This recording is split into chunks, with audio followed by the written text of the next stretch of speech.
Hello everyone, hope you're doing well. Today we're back looking at the World War mode changes for Operation Nordwind and also some more general changes which came to the mode maybe about a week ago or so at this point, and hopefully they stick around going forward. The changes, in my opinion, are overall positive, with a few little niggles here and there, and hopefully in the future they can be ironed out. And I think I have a solution for the main one, which, to be honest, at the time of it being changed, because there was an update to this article, I was incredibly annoyed, and still kind of am, but I think there is a solution. So the first thing to understand is for participation in World War, players will receive war badges, which can be exchanged for the awards between the 19th of June and the 5th of July, or trade them on the market 21 days after obtaining the item. Obtaining the item also includes its purchase on the market. The number of received badges will depend on the number of played battles and time spent in them. And the War Badges exchange rate for awards, you can get the Spitfire F Mark 9C coupon for 60, the World War Trophy vehicle, which has stuff like the H-75 and the I-29 in it, for 30, and the World War Trophy decoration, you only need 20 badges. Now, to give you a rough estimate of how long it takes to get these badges, Dog for Life, who is an admin on the Tech Hub Discord, he played, I believe, around 65 or 60 matches and was able to get 5 badges. So what we're looking at there is around about 12 to 13 matches per badge. So therefore, for 60 badges, times by 13.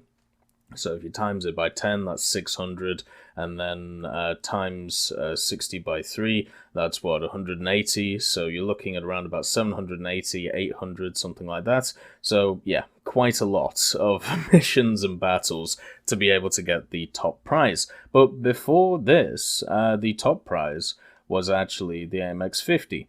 And DM Gordiv, who I believe is the main developer behind World War Mode, he is the guy who is running this whole ship. He said, "We appreciate your reaction to the changes in the World War Mode award system and agree that the unique award for this season, the MX-50, should remain unique and should be given only on the basis of the results of the scoreboards, so it will not be possible to exchange war badges for the AMX-50, but you will still be able to exchange badges for other rewards." So before this here, you could actually get the AMX-50 for 100 badges. And what happened is the competitive area, let's call it, of War Thunder decided to go apeshit. And the reason for this is because their shiny, which the majority of them wanted to sell on the marketplace, was not going to be as shiny as before. Therefore, they were going to get less money for it. Therefore, the amount of time that they'd put into it was not as useful or as valuable as it once was. And because of this very small minority of players compared to the overall player base who was playing World War Mode, the developer decided to cave in and get rid of that top prize as part of the badge system. Because the badge system, basically you had before 2 ways of being able to get, the top vehicles. You either had to be in a top 25 squadron and the top 20 players, or you had to be, I believe, in the top 500 worth of players. And here, they added in a system where it isn't just based on your skill, it is also based on the time invested. Now, I generally like these systems. I think a system where you either put in your time or you can get technically an acceleration because of your skill is the perfect way to go. That's why when we look at the Festive event, the Sea Voyage events, they're generally the events the majority of people look back on in very much happiness compared to other events which are either too grindy or are set up to be too skillful, such as, or only for high skilled players, such as tournaments, and then for the the too grindy stuff, the Battlefield Engineer event would be a sign for that. But stuff like the Sea Voyage event or the Festive event, the general events that we get every year, there seems to at least be more agreeableness when it comes to the events, because there is the options to do either. If you are a skillful player, it'll take you less time to do the challenges, but if you're a player who likes to grind it out, there is an opportunity to do that too, and there's also a payment option as well if you want to. So it's kind of like the best of both worlds on top of everything.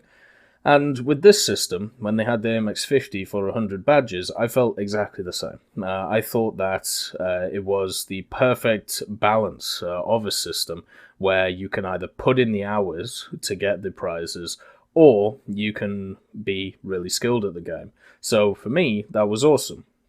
Unfortunately, for other competitive players, this was not awesome, and what they wanted to do selfishly was to take away the top prize from individuals who would have worked very hard through this new system. As I said, if it was 100 badges, remember, Dog played around 60 to 65 games to get 5 badges, so in order to get 100 badges, you're talking about 20 times about 60. So that's what? 1,200 battles at the end of it, which is insane. But what it would have done is lowered the cost of the AMX50. And of course, people who want to make bank on this, instead of worrying about either the competitive integrity, which is something we've talked about, in the video before, where people were abusing the matchmaking system and still are to this day, what you end up with is a situation where you have a minority of people on the top who are controlling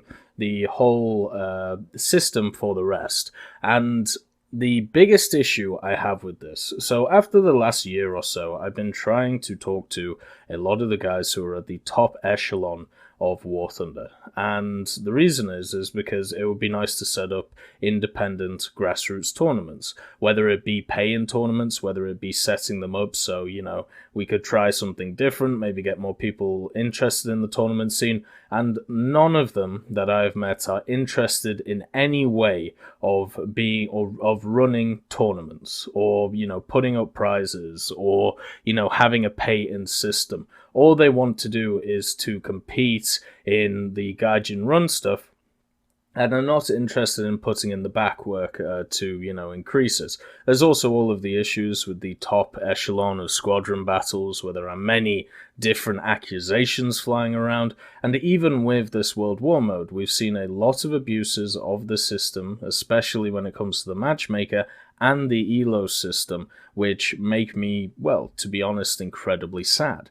So to see a lot of these players complain about the fact that their shiny is not shiny enough because more people will have it is incredibly disheartening, and it just once again drives a bigger wedge between the top echelon of player and the average player. It's also a lot of short-sightedness. If you don't reward, or if you don't give people even a chance to be able to get those top echelon prizes, not just as an incredibly skilled player, they're just going to stop playing the game mode. And what you're going to end up with is a situation like squadron battles, where you have a few squadrons every month, or, well, not month, every season, I should say, which are battling for the top prize, and the majority of the community have no idea about it and don't care about it.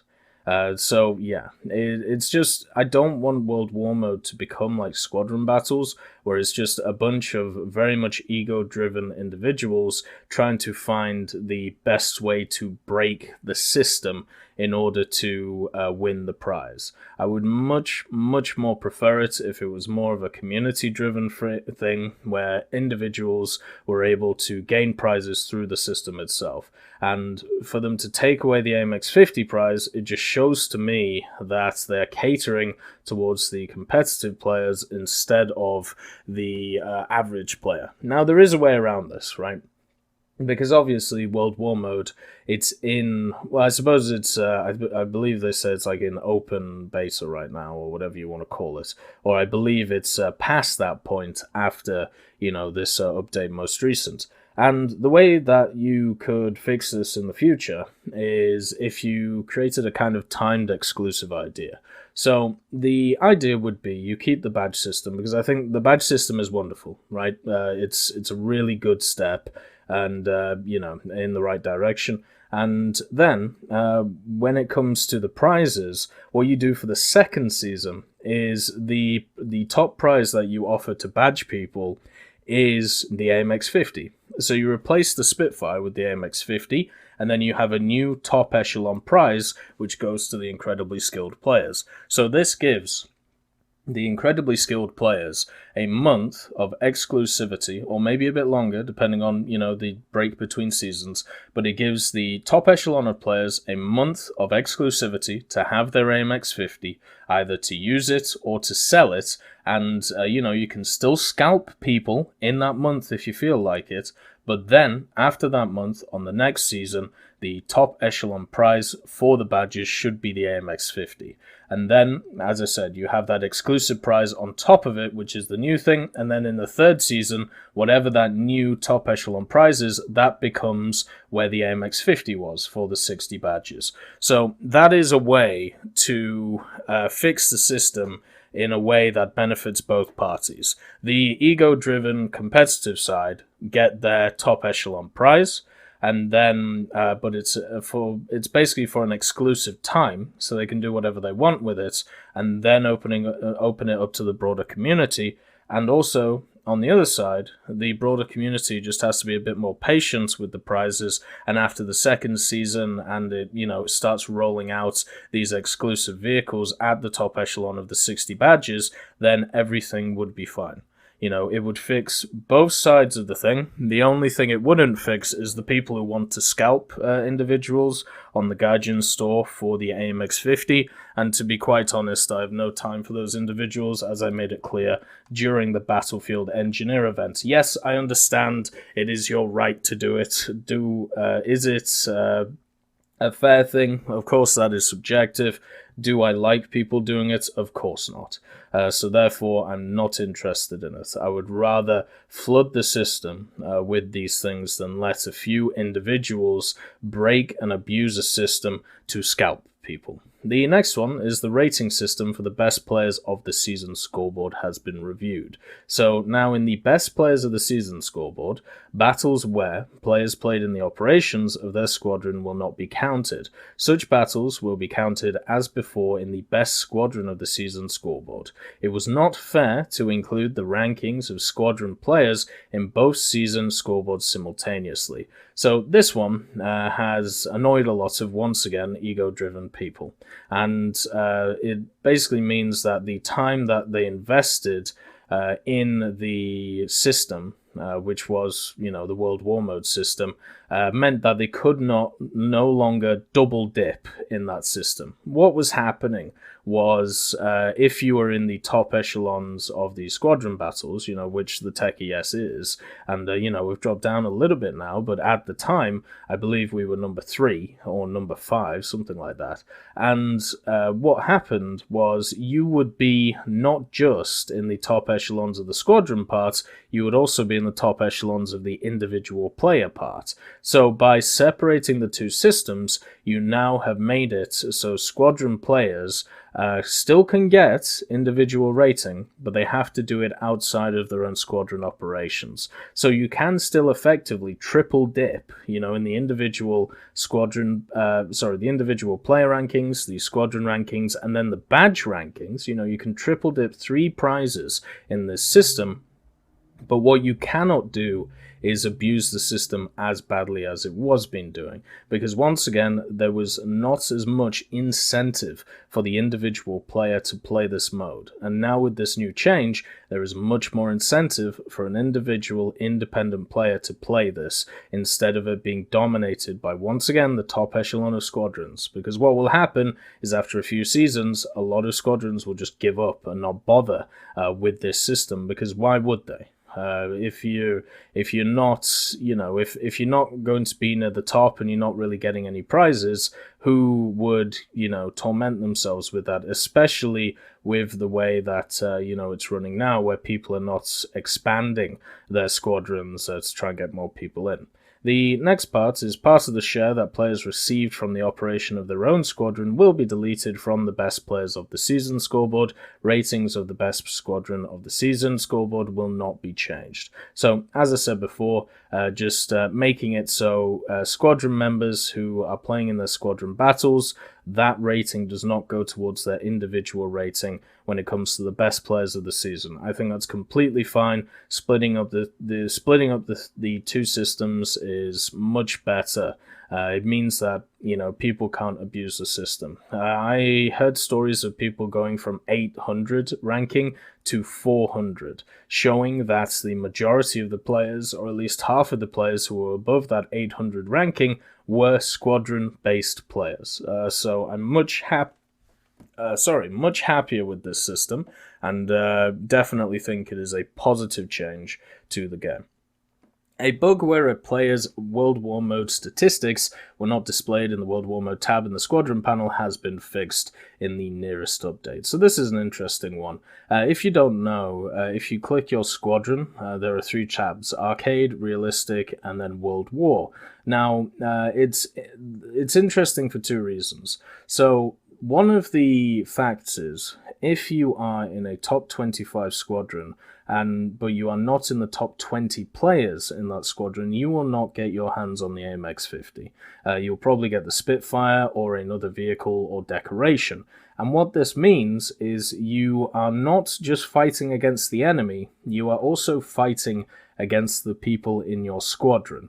And a lot of people will see this as a challenge to be competitive and, go after, or well, not go after, but just do better than their teammate, push each other forward. Kind of like when you have 2 people sparring in boxing, they're not trying to, kill each other, they're trying to improve each other.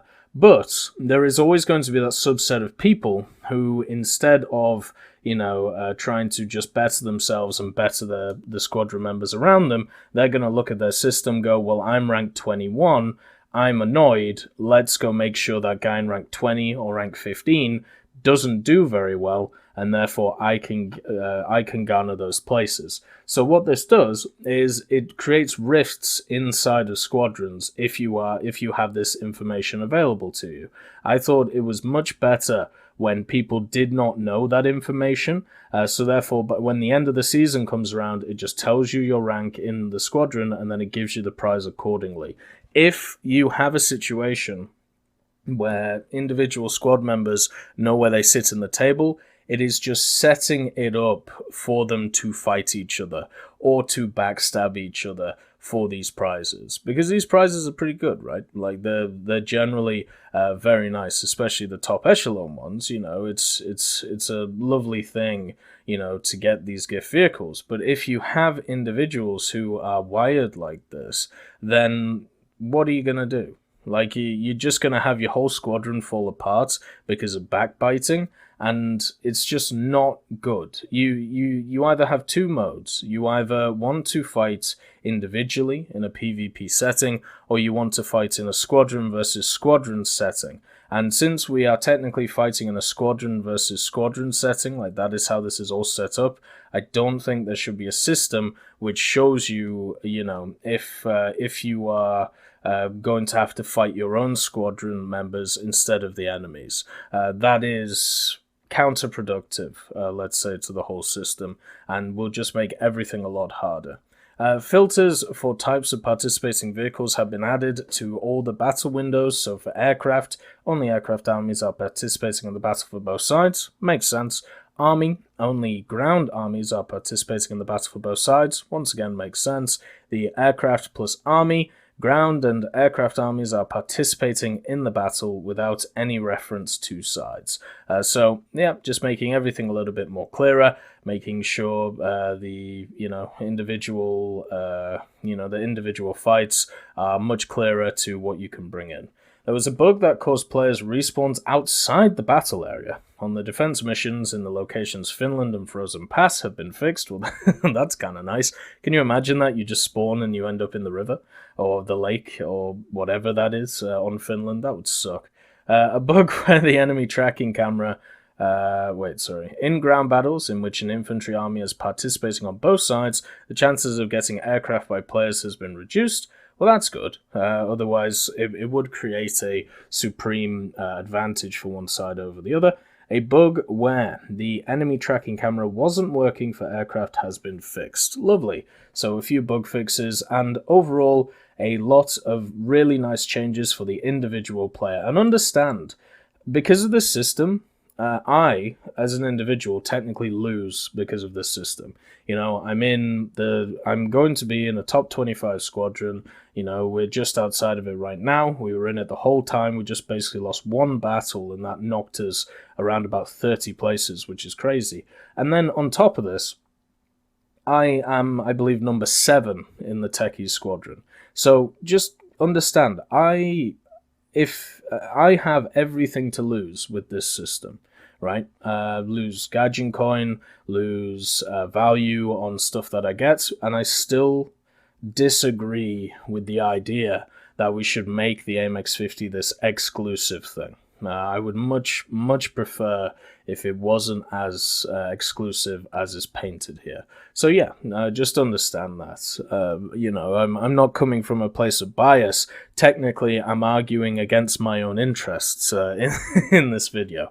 The other thing as well that I didn't mention is that war badges can be traded on the market. So if you don't get enough of them, or if you want to sell them after the event in the 21 days, then you are able to do that. So yeah, it's not a zero-sum game. If you only get 19 badges, you know, and you want to get the trophy decoration, you can either sell them all, get some Gaijin coin, and therefore buy some of the other premiums on the Gaijin store, where there's still a ton of really cheap premiums on the Gaijin store. Or you can, you know, buy a badge to fulfill getting yourself a decoration. So just, you know, remember that overall. Then we have some balance edits for the Operation Nordwind scenario. So the US Army is getting 8 M4A2s, infantry army I should say, but it's losing 8 76 Shermans. So 76 Shermans were really good in Nordwind. They were pretty much the catch-all vehicle. The only thing they struggled against was the was the pack guns, because I believe they were 75mm. So you know, the 76s were great. Apart from now that you have less of them, it's gonna hurt. But understand that is just an infantry army. That is not a tank army as well. The German infantry army, so the Jagdpanzer 38T is going down by 2. The Nashorn is going down by 2, so you're losing some tank destroyers. The Panzer IV Gs, you're down by 4. That's kind of sucky. But the Panther Gs are up to 12 from 4. So you're pretty much trading in all of the smaller units for the bigger units. I would much prefer to have the variety of the Hetzer, the Nashorn, and the Panzer IV G instead of just some Panther Gs. But then again, it's quite easy to stomp with 12 Panther Gs, especially now if you're facing another infantry army which has less 76s. Yeah, Panther Gs are going to start walking on stuff if you're not careful. That's one of the more drastic changes we've had. I would actually say the KV change in the Vitebsk battle is probably bigger, but it's still quite drastic, and it's going to be interesting to see how that works. You know, will this give a bigger advantage to the German side, or will it just mean that it'll get bombed more? The German tank army, you got the Jagdpanzer 38T. They're losing 8 of their machines. Is that 8? No, sorry, they're losing 12 of their machines. That's really bad. Stug 3, once again, losing 12 of them. The Panzer IV G, though, it's going up by 8, so that's good. Panther Gs are doubling. Okay, so they're going from 12 to 25. Jag Tigers up to 3. Jag Panthers up to 6. So pretty much you are, once again, lessening a lot of the smaller units and gaining a lot of the bigger ones. So you should be much more useful in tank battles now, but still vulnerable to other areas of the map. Overall, I would say this gives... if we just look at these two changes, obviously this is quite a large buff to Germany in this scenario, and I'm wondering how much that will affect the Nordwind scenario. We'll have to see, you know, next time it comes around. But overall, with this list of changes, very happy about you know, the new systems that they've implemented for players to be able to get stuff. Anyway, I hope you all have a wonderful day, and I'll see you next time.